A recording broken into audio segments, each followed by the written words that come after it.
Hello student, welcome to my channel. So student, आज की video में आपके BA first semester English literature का कुछ इम्पॉर्टेंट क्वेश्चंस बताने वाली हूँ और ये भी बताऊंगी कि आपके पेपर में किस तरह से क्वेश्चंस आते हैं और कितने सेक्शंस में वो डिवाइड होते हैं और कितने कितने वर्ड्स में आपको वो करने होते हैं। तो देखिए स्टूडेंट, वीडियो स्टार्ट करने से पहले एक बात और कहती हूँ, अगर आप मेरे चैनल पर नए हैं तो मेरे चैनल को सब्सक्राइब करके बेल आइकन को प्रेस कर लीजिएगा और अपने फ्रेंड्स ग्रुप में भी ज़रूर शेयर कीजिएगा। और स्टूडेंट, इसके अलावा भी मैंने बहुत सारे वीडियोस बनाए हैं आपके इंग्लिश लिटरेचर के इम्पॉर्टेंट क्वेश्चन पे, और उसी के साथ साथ मैंने कुछ बहुत सारे वीडियोस ऐसे भी डाले हैं जिसमें मैंने आपके बीए का इम्पॉर्टेंट क्वेश्चन तो बताया ही है और उसमें उस क्वेश्चन के साथ मैंने उसके आंसर को भी बताया है कि अगर इस तरह से एग्जाम में क्वेश्चन आ जाए तो आप उसका आंसर किस तरह से लिखें। तो पूरा मैंने आंसर का भी वीडियो अपलोड किया है, अगर आपने नहीं देखा है तो चैनल पर विजिट करके देख लीजिए, आपको बहुत हेल्प हो जाएगी। तो देखिए स्टूडेंट, सबसे पहले बात करते हैं कि आपके पेपर कैसे आते हैं। तो आपके जो पेपर है ना, वो 3 सेक्शंस में डिवाइड होते हैं, बटे होते हैं, सेक्शन ए, सेक्शन बी और सेक्शन सी। तो सबसे पहले चलिए देखते हैं सेक्शन ए। तो स्टूडेंट्स देखिए, सेक्शन ए में आपको पूरे 10 क्वेश्चंस दिए जाएंगे, 10 क्वेश्चंस दिए जाएंगे और 10 क्वेश्चंस आपको पूरे सॉल्व करने होंगे, लिखने होंगे और सभी क्वेश्चंस का आंसर आपको 50 वर्ड्स में देना होगा, यानी 50 शब्दों में आपको एक क्वेश्चंस का आंसर देना है। तो देखिए, पहला क्वेश्चन है डिफाइन ऑटोबायोग्राफी। तो ऑटोबायोग्राफी क्या है आपको डिफाइन करने के लिए दे सकता है, और ऑटोबायोग्राफी की जगह आपसे ये भी दे सकता है कि define biography, define memoir, define travelogue, कुछ भी दे सकता है। और आपके बीए फर्स्ट सेमेस्टर की ऑल यूनिट्स स्टूडेंट्स मैं कंप्लीट करा चुकी हूँ, जितने भी क्वेश्चंस होंगे आपको मेरे चैनल पे उसकी वीडियोस मिल जाएंगी। उसके बाद है हु वाज बेहरमैन। बेहरमैन कौन था? तो देखिए, ये आपके शॉर्ट स्टोरीज का जो द लास्ट लीफ है उस वाले स्टोरी में एक आदमी रहता है बेहरमैन। ये स्टोरी भी मैं करा चुकी हूँ स्टूडेंट्स, आप लोग प्लेलिस्ट चेक कर लीजिएगा, BA first semester English literature के नाम से वहां पे मिलेगा। तो ये मैं करा चुकी हूँ। जब आप स्टोरी को देखेंगे तो आपको पता चल जाएगा कि बेहरमैन कौन था।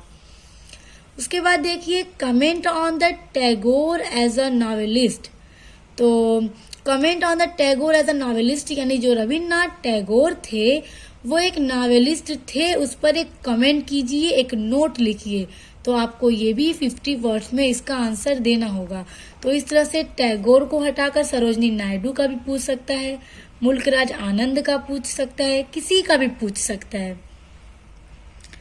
बस मैं आपको बेसिस बता रही हूँ कि किस तरह से क्वेश्चंस आते हैं, ताकि आप लोग उसी के अंदाज से, उसी के हिसाब से अपनी तैयारी को पूरा अच्छा करें।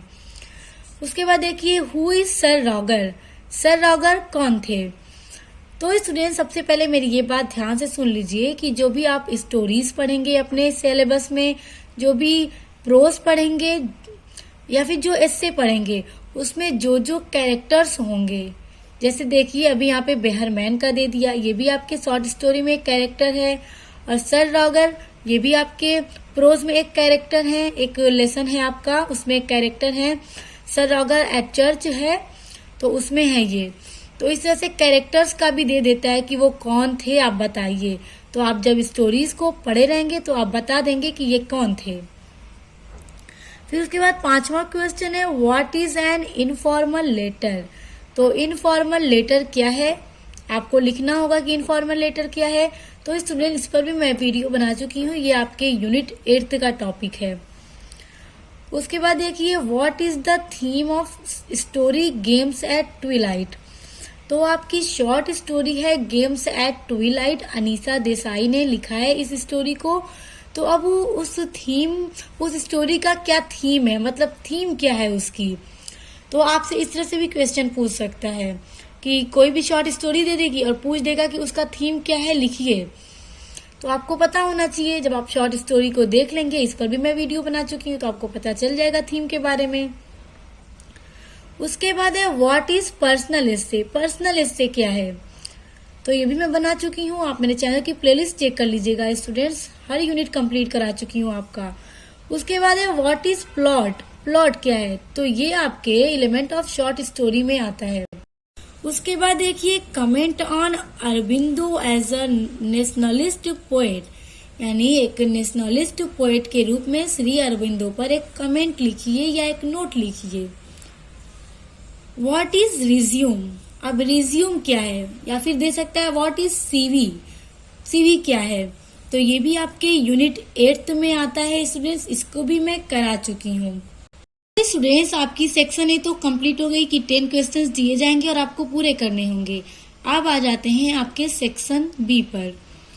तो देखिए सेक्शन बी में आपको टोटल 5 क्वेश्चंस करने होते हैं और सभी क्वेश्चंस आपको 200 वर्ड्स में करने होते हैं, यानी एक 5 क्वेश्चन रहेगा और पांचों क्वेश्चन को आपको 200 में करना होगा, 200 वर्ड्स में।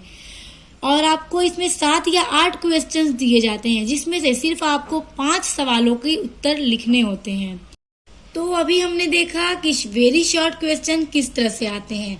अब देखिए सेक्शन बी में शॉर्ट क्वेश्चंस किस तरह से आते हैं। पहला क्वेश्चन है what is tone in literature, literature में टोन क्या है। तो इस तरह से भी आ जाते हैं क्वेश्चंस। उसके बाद है दूसरा write a note on Charles Lamb as an romantic essayist, कि जो चार्ल्स लैम्ब है एक रोमांटिक एसेइस्ट यानी निबंधकार के रूप में वो कैसे हैं। राइट अ नोट यानी एक नोट लिखिए। उसके बाद देखिए स्टूडेंट तीसरा क्वेश्चन है what was the role of periodical essay in the development of English novel, यानी what was the role of periodical essay, यानी पीरियोडिकल एसे का क्या रोल था in the development of English novel, English novels को development करने में यानी उसका विकास करने में। तो इस तरह से भी क्वेश्चंस बन करके आ जाते हैं कभी कभार पेपर्स में। उसके बाद देखिए चौथा क्वेश्चन है write a note on Addison as an essayist. तो स्टूडेंट ये जो क्वेश्चन है write a note on Addison as an essayist की एडिशन एक एसेइस्ट के रूप में कैसे थे उस पर एक नोट लिखिए। इस क्वेश्चन का आंसर आपको मेरे चैनल पर मिल जाएगा। इस क्वेश्चन का आंसर पूरा मैंने समझाकर पढ़ाया है नोट्स के साथ। उसके बाद पांचवा क्वेश्चन है write a note on power point presentation, power point presentation क्या है उस पर एक नोट लिखिए। तो ये स्टूडेंट्स ये तो मस्ट इम्पॉर्टेंट है, एग्जाम में पूछ भी दिया जाता है। तो स्टूडेंट ये भी आपके बीए फर्स्ट सेमेस्टर का यूनिट 8 का पहला टॉपिक है, इसको भी मैं करा चुकी हूँ। इसका भी नोट आपको मेरे चैनल पर मिल जाएगा, आप लोग प्लेलिस्ट चेक कर लीजिएगा। उसके बाद देखिए स्टूडेंट्स छठा क्वेश्चन है write a summary of essay of studies written by Bacon. तो ये भी आपके सिलेबस में फ्रांसिस बेकन का एक एसे है ऑफ स्टडीज, तो उसकी समरी आप लोगों को लिखने के लिए एग्जाम में दे सकता है। तो स्टूडेंट इसकी समरी भी मैंने कराई है, आप लोग मेरे चैनल पर चेक कर लीजिएगा, ये भी मैंने कराया है। उसके बाद है write a character sketch of Sir Robert de Coverley. तो सर रॉबर्ट डी कवर्ली का कैरेक्टर स्केच कैसा है उसको लिखिए, ये भी एग्जाम में पूछ देता है। तो स्टूडेंट इसको भी मैंने कराया है, इसका भी आंसर आपको मेरे चैनल पर मिल जाएगा। तो स्टूडेंट्स अब आ जाते हैं आपके सेक्शन सी में। तो आपके पेपर में जो सेक्शन सी होता है उसमें आपको 4 क्वेश्चन दिए जाते हैं जिसमें से आपको 2 क्वेश्चंस करने होते हैं और हर एक क्वेश्चन का आंसर आपको 500 शब्दों में देना होता है, यानी 500 वर्ड्स में एक क्वेश्चन का आंसर आपको देना होता है। तो देखिए आपके सेक्शन सी में जो लॉन्ग क्वेश्चन होते हैं वो किस तरह से आते हैं। तो देखिए पहला क्वेश्चन है right an essay on Indian women writing, यानी इंडियन वुमेन राइटिंग पर एक एसे लिखिए, एक नोट लिखिए। तो स्टूडेंट देखिए आपके लॉन्ग क्वेश्चन में ना सेक्शन सी में इसी तरह के क्वेश्चंस आते हैं, जो आपके लेसन्स के जो उस तरह से क्वेश्चंस होते हैं ना वो सब शॉर्ट और वेरी शॉर्ट्स में दिए जाते हैं और इस तरह के क्वेश्चन जो होते हैं लॉन्ग में दिए जाते हैं। उसके बाद है दूसरा question enumerates the salient features of A G Gardiner as an essayist, यानी एजी गार्डिनर एक एसेइस्ट यानी निबंधकार के रूप में कैसे हैं उन पर एक नोट लिखिए। तो अगर इस तरह से दे देना स्टूडेंट्स एनुमरेट्स द सैलिएंट फीचर्स, तो आप परेशान मत होइएगा कि इसका क्या मतलब हुआ। इसका मतलब यही है कि एजी गार्डिनर एक एसेइस्ट के रूप में कैसे हैं उन पर एक नोट लिखिए। तो स्टूडेंट ये भी मैं आप लोगों का करवा दूंगी, ये मैंने अभी कराया नहीं है, इसको मैं जल्दी करा दूंगी। उसके बाद देखिए तीसरा क्वेश्चन है, write a note on the summary of the patriotism beyond politics and religion. Politics and religion आपके यूनिट में आप एक डॉक्टर एपीजे अब्दुल कलाम का एस्से है, patriotism beyond politics and religion. तो इस तरह से क्वेश्चन आ जाते हैं कि उसकी समरी लिखिए। तो ये लेसन वाला मैं आपका करा चुकी हूँ, ये तो आप उसको देख लीजिएगा, आपको समझ में आ जाएगा कि इसकी समरी आपको पेपर में किस तरह से लिखनी होगी अगर क्वेश्चंस आ जाए तो। उसके बाद देखिए क्वेश्चन 4 है, व्हाट इज कंट्रीब्यूशन ऑफ मुल्क Raj Anand in Indian English literature या इंडियन इंग्लिश राइटिंग। यानी मुल्क राज आनंद का इंडियन इंग्लिश राइटिंग में क्या कंट्रीब्यूशन था, क्या कंट्रीब्यूशन रहा है, यानी क्या योगदान रहा है उनका भारतीय इंग्लिश राइटिंग में। तो आपको ये भी आ सकता है, और स्टूडेंट की मोस्ट इम्पॉर्टेंट है, ये तो पेपर में आता ही आता है, चाहे आप मुल्क राज आनंद का हो, चाहे श्री अरबिंदो का हो, रविन्द्रनाथ टैगोर का हो, सरोजनी नायडू का हो। उसके अलावा बहुत सारे हैं आपके यूनिट 1 में जो सब मैं करा चुकी हूँ, हर एक राइटर का मैं कंट्रीब्यूशन करा चुकी हूँ, आप प्लेलिस्ट को चेक करके देख लीजिएगा। तो स्टूडेंट्स आप लोग इसी बेसिस पे अपने एग्जाम की तैयारी करिए, बहुत अच्छे मार्क्स आएंगे आप लोगों के। और इस तरह के क्वेश्चंस के लिए आप मेरे चैनल को सब्सक्राइब करके बेल आइकन को प्रेस कर लीजिए।